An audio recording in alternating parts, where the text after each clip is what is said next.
வணக்கம். பால்ஸின் எளிமையான ஆங்கில பயிற்சிக்கு உங்களை அன்புடன் வரவேற்கிறேன். ஆக்டிவ் வாய்ஸ், பாசிவ் வாய்ஸ் பத்தி உள்ள 11 லெசன்ஸ்ல இன்னைக்கு நம்ம செகண்ட் லெசன் நம்ம படிக்க போறோம். அது எதை பத்தினா அண்டர்ஸ்டாண்டிங் பாசிவ் வாய்ஸ். அப்படின்னா என்னது? பாசிவ் வாய்ஸை நம்ம எப்படி கரெக்டா புரிஞ்சுக்கணும் அப்படின்னு சொல்லி கொடுக்க போறேன். பாசிவ் வாய்ஸ்னா என்ன? Passive voice is a grammatical construction in which the subject receives the action of the verb rather than performing it. அப்படின்னா என்ன? Passive voice அப்படின்னா என்னன்னா, அது இந்த சப்ஜெக்ட் வந்து செயலை ரிசீவ் பண்றதா இருக்கும், அந்த செயலை செய்யறதா இருக்காது. இப்ப சப்ஜெக்ட் அப்படின்னா என்னது? செயலை செய்பவர் அல்லது செயலை செய்வது. இப்ப நம்ம எக்ஸாம்பிள் பார்த்துக்கிட்டோம்னா, ஆக்டிவ் வாய்ஸ்ல என்ன கொடுத்துருக்கேன்? My mother baked my birthday cake. அப்ப இதுல சப்ஜெக்ட் செயலை செய்பவர் யாரு? My mother. என்னோட அம்மா என்ன செஞ்சாங்க? பேக்டு. அது என்னதை பேக் பண்ணாங்க? My birthday cake. அப்ப என்னுடைய அம்மா என்னுடைய பர்த்டே கேக்கை பேக் பண்ணினார்கள். அப்ப அந்த செயலை செய்பவர் என்னுடைய அம்மா. என்ன செயல்னா கேக் பேக் பண்ணுதல். எதை பேக் பண்ணாங்க அப்படின்னா என்னோட பர்த்டே கேக்க. இதே இது பாசிவ் வாய்ஸ்னா எதுக்கு இம்பார்ட்டன்ஸ் கொடுக்கணும் அப்படின்னு சொன்னா வந்து எது செயலை பெறுகிறது. இப்ப இந்த எக்ஸாம்பிள பாத்தீங்கன்னா இந்த செயலை பெறுகிறது என்னது? My birthday cake. என்னோட பர்த்டே கேக் தான் செயலை பெறுகிறது. அது என்ன செயல்? Was packed. பேக் பண்ணப்பட்டது. என்னுடைய பர்த்டே கேக் பேக் பண்ணப்பட்டது. யாரால்? என்னுடைய அம்மாவால். இப்ப my birthday cake was baked by my mother. அப்படின்னா என்ன அர்த்தம்? என்னுடைய பர்த்டே கேக் என்னுடைய அம்மாவால் பேக் பண்ணப்பட்டது. இதுதான் பாசிவ் வாய்ஸ். இப்ப ஒரு பாசிவ் வாய்ஸ்க்கு நமக்கு என்னென்ன முக்கியமா வேணும்? ஒரு சென்டென்ஸ் வந்து பாசிவ் வாய்ஸ்ல அமையணும்னா அதுக்கு என்னென்ன நமக்கு முக்கியமா தேவை அப்படின்னா, ஒரு டிரான்சிட்டிவ் verb. அதாவது a passive voice sentence requires a transitive verb. Intransitive verbs cannot form passive sentences because they do not take an object. இப்ப நம்ம transitive verbனா என்ன, intransitive verbனா என்னன்னு தெரிஞ்சுக்கணும். இப்ப transitive verb அப்படின்னா இடைநிலை வினைச்சொல் அப்படின்னு சொல்லுவோம். அதாவது transitive verb is a verb that requires a direct object to complete its meaning. இப்ப transitive verb அப்படின்னு இருக்கிறப்ப ஒரு ஆப்ஜெக்ட் இருக்கும். இப்ப எக்ஸாம்பிள் பார்த்தீங்கன்னா ஐ ஆம் ரைட்டிங் எ லெட்டர். இப்ப ஐ வந்து சப்ஜெக்ட், ஆம் ரைட்டிங் வந்து verb, எ லெட்டர் அப்படின்றது ஆப்ஜெக்ட், அந்த செயலை பெறுவது. அப்ப இதுல வந்து டிரான்சிட்டிவ் verb அப்படின்றது ரைட்டிங் அப்படின்னு சொல்லுவோம். They are constructing a bridge. அவர்கள் ஒரு பாலத்தை கட்டுகிறார்கள். அப்ப கன்ஸ்ட்ரக்டிங் அப்படின்றது என்னது? Transitive verb. எதை கட்டுறாங்க? பிரிட்ஜை வந்து கட்டுறாங்க. இப்ப இன்ட்ரான்சிட்டிவ் verb அப்படின்னா மாறாத வினைச்சொல். அதாவது an intransitive verb is a verb that does not take an object. intransitive verbுக்கு ஆப்ஜெக்ட் இருக்காது, ஆப்ஜெக்ட் வரவே வராது. இப்ப எக்ஸாம்பிள் பார்த்தீங்கன்னா the baby is sleeping on its cradle. குழந்தை தொட்டிலில் தூங்கிக் கொண்டு இருக்கிறது. இப்ப இதுக்கு கூடாலே என்னது? ஒரு ஆப்ஜெக்ட் நமக்கு போட முடியாது. I go to school by bus. நான் ஸ்கூலுக்கு பஸ்ல போவேன். இந்த சென்டென்ஸ்ல நம்ம எடுத்துக்கிட்டாலும் நம்ம என்ன போட முடியாது? நம்ம ஆப்ஜெக்ட் போட முடியாது. அப்ப சில எக்ஸாம்பிள்ஸ் இன்ட்ரான்சிட்டிவ் வெர்ப்ஸுக்கு எதுலாம்னா ஸ்லீப், கோ, அரைவ், டைவ் இப்படி சொல்லலாம் நமக்கு. இப்ப நம்ம என்ன ஞாபகம் வச்சுக்கணும்னா ஒரு பாசிவ் வாய்ஸ் அப்படின்னாலே வந்து ஒரு டிரான்சிட்டிவ் verb தான் பாசிவ் வாய்ஸுக்கு வேணும். முதல் பாசிவ் வாய்ஸ்ல டிரான்சிட்டிவ் verb வேணும்னு படிச்சோம். அடுத்தது ஒரு ஆப்ஜெக்ட் வேணும். ஆக்டிவ் வாய்ஸ்ல எது ஆப்ஜெக்டா இருந்ததோ அது வந்து பாசிவ் வாய்ஸ்ல சப்ஜெக்டா மாறிடும். அதே மாதிரி பாசிவ் வாய்ஸ்ல வந்து verb வந்து பாஸ்ட் பார்ட்டிசிபிள் ஃபார்ம்ல தான் இருக்கும். அடுத்தது பாசிவ் வாய்ஸ் வந்து எதுக்கு இம்பார்ட்டன்ஸ் கொடுக்கும்னா அந்த ரிசீவர் ஆஃப் த ஆக்ஷன், அதாவது செயலை பெறுபவர் அல்லது செயலை பெறுவது. இப்ப இத மூணையும் நமக்கு இந்த எக்ஸாம்பிள் மூலமா சொன்னோம்னா நல்லா புரியும். இப்ப எக்ஸாம்பிள் பார்த்தீங்கன்னா ஆக்டிவ் வாய்ஸ்ல John true this picture. John இந்த படத்தை வரைந்தான். இதே இது பாசிவ் வாய்ஸ்ல நம்ம என்ன சொல்லுவோம்னா this picture was drawn by John. இந்த படம் ஜானால் வரையப்பட்டது.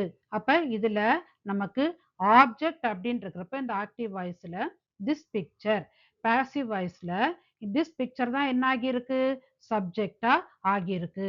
அதுதான் இது an object in the active voice sentence becomes the subject in the passive voice sentence. அடுத்தது past participle தான் verb form இருக்கும்னு சொன்னேன். இப்ப drawn அப்படின்றது என்னது drawவோட past participle. அடுத்தது என்ன சொன்னேன் focus on the receiver of the action, அதாவது செயலை பெறுவது.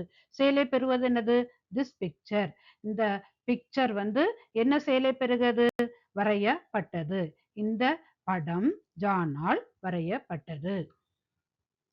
அடுத்தது பாசிவ் வாய்ஸ்க்கு எது ரொம்ப முக்கியம் அப்படின்னு சொன்னா ஆக்சிலரி வேர்ப்ஸ் யூஸ் பண்ணணும்.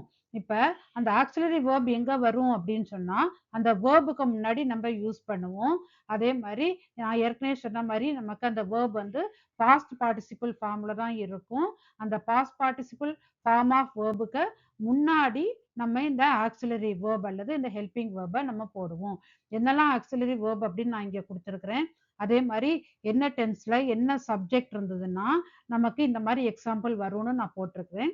இப்ப நம்ம ஆக்சிலரி வேர்ப் அப்படின்றதுனால மட்டும் அதை மட்டும் நம்ம இப்ப எக்ஸாம்பிள்ஸை மட்டும் பார்ப்போம். இந்த ஆக்சிலரி வேர்ப்ஸ் எல்லாம் நான் ரெட்ல போட்டு அதுக்கப்புறம் எல்லோ கலர் வச்சு ஹைலைட் பண்ணி வச்சிருக்கிறேன். அதுல இருந்து நீங்க தெரிஞ்சுக்கலாம்.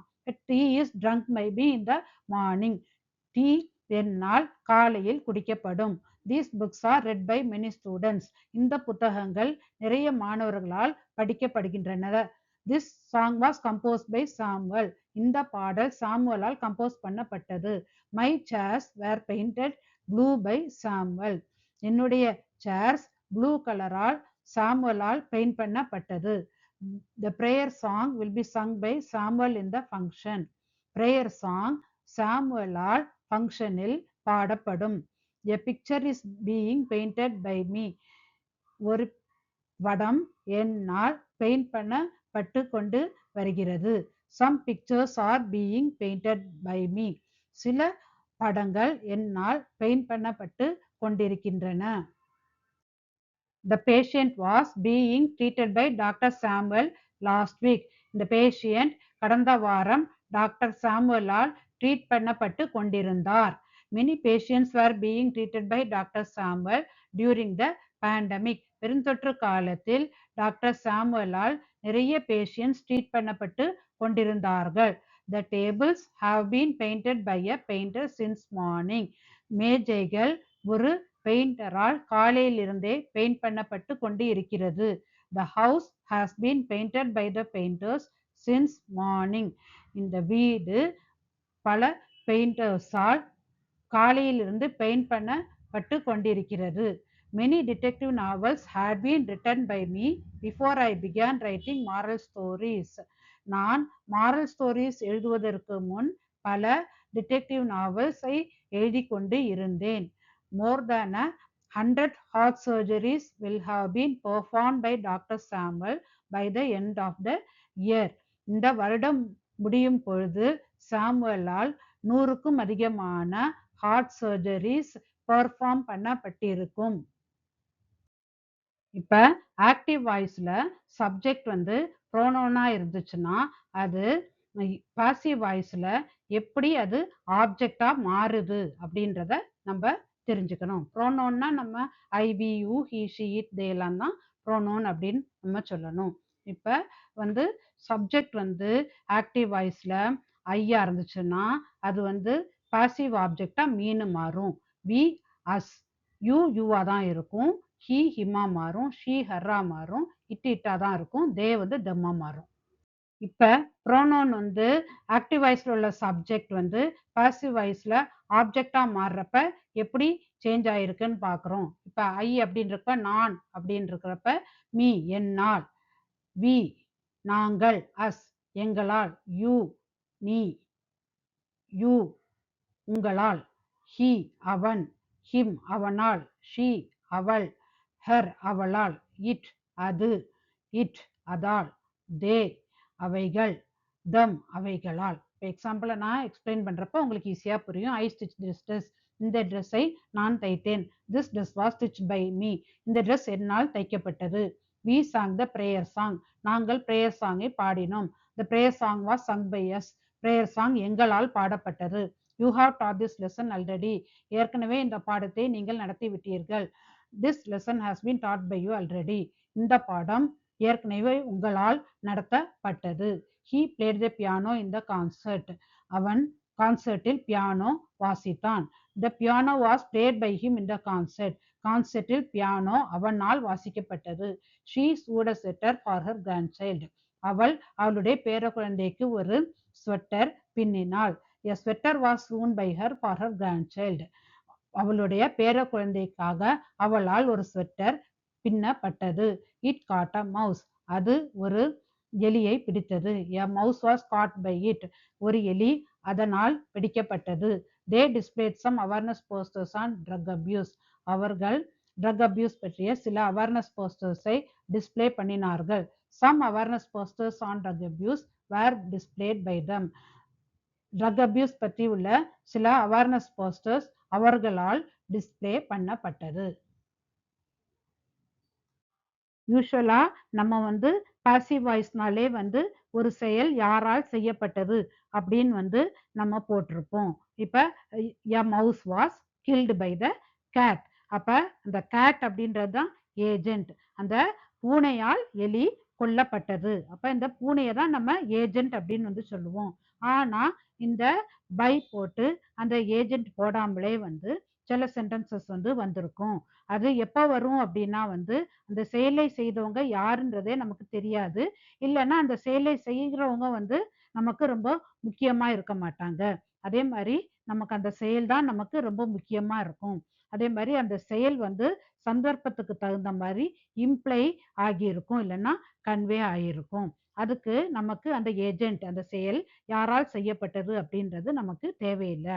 இப்ப they were not investigating the case. அவர்கள் அந்த கேஸை இன்வெஸ்டிகேட் பண்ணவில்லை அப்படின்றத the case was not being investigated. அந்த கேஸ் இன்வெஸ்டிகேட் பண்ணப்படவில்லை அப்படின்னு சொல்லி வேண்டியதுதான். பை தம் போட வேண்டியதில்லை. அவர்களால் அப்படின்றது தேவை இல்லை. ஏன்னா அந்த இன்வெஸ்டிகேட் பண்ண விடவில்லை அப்படின்றது தான் இதுல வந்து முக்கியம். They are constructing a bridge அப்படின்றத a bridge is being constructed. ஒரு பிரிட்ஜ் கன்ஸ்ட்ரக்ட் பண்ணப்பட்டு கொண்டிருக்கிறது அவ்வளோன்னு சொன்னா போதும். பை தம் சொல்ல வேண்டியதில்லை. அவர்களால் அப்படின்றது சொல்ல வேண்டிய அவசியம் இல்லை. someone has closed the road for maintenance அப்படின்னா the road was closed for maintenance. road மெயின்டெனன்ஸ்க்காக க்ளோஸ் பண்ணப்பட்டிருக்கிறது. இந்த by someone தேவையில்லை. இன்னும் சில passive voice sentences வந்து இந்த by, அதாவது யாரால் செய்யப்பட்டது, அந்த ஏஜென்ட் இல்லாம வர்ற எக்ஸாம்பிள் என்னன்னா the roads were cut off due to rain. many huge trees were uprooted in the storm. The election results will be declared next week. The number of vacancies with respect to this advertisement will be notified later. ஜென்ரலா passive voice எதுக்கெல்லாம் applicable ஆகாதுன்னா future continuous tense, present perfect continuous tense, past perfect continuous tense, அதுக்கப்புறம் future perfect continuous tense, இதுக்கெல்லாம் அப்ளிகபிளா ஆகாது. ஏன்னா நமக்கு அந்த செயல் தான் முக்கியமே தவிர அந்த கண்டினியூட்டி அப்படின்றது முக்கியம் இல்லை. நான் எழுதியிருக்கிற ஒர்க் புக் பற்றிய டீட்டெயில்ஸை இங்கே கொடுத்துருக்குறேன். ஆக்டிவ் வாய்ஸ் பாசிவ் வாய்ஸ் பற்றி உள்ள 11 லெசன்ஸில் உள்ள இந்த செகண்ட் லெசன் உங்களுக்கு ரொம்ப யூஸ்ஃபுல்லாக இருக்கும் அப்படின்னு நம்புகிறேன். அடுத்த வீடியோ எதை பற்றி இருக்கும்னா சிம்பிள் ப்ரெசன்டென்ஸில் ஆக்டிவ் வாய்ஸ்லேருந்து பாசிவ் வாய்ஸ் எப்படி கன்வெர்ட் பண்ணணும், அந்த பாசிவ் வாய்ஸோட ஃபார்மேஷன் ரூல்ஸ் என்ன, எக்ஸாம்பிள்ஸ், இதெல்லாம் டீட்டெயில்டாக சொல்லி கொடுப்பேன். இந்த வீடியோ உங்களுக்கு பிடிச்சிருந்தா லைக் பண்ணுங்கள், கமெண்ட் பண்ணுங்கள், ஷேர் பண்ணுங்கள், சப்ஸ்கிரைப் பண்ணுங்கள். நன்றி.